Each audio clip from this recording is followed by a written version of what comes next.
So we got our new fencing in, and this is just decoration. It's not a privacy fence or anything like that. It's made out of cedar. It smells really good. This was done by a local company.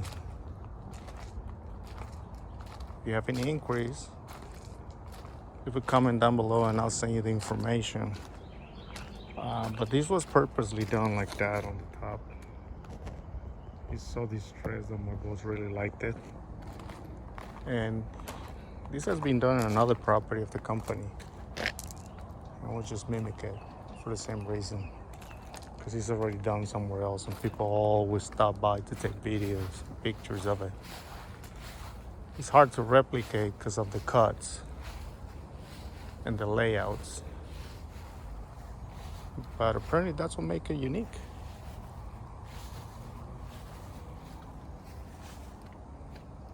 Cedar fence, Nashville, Tennessee.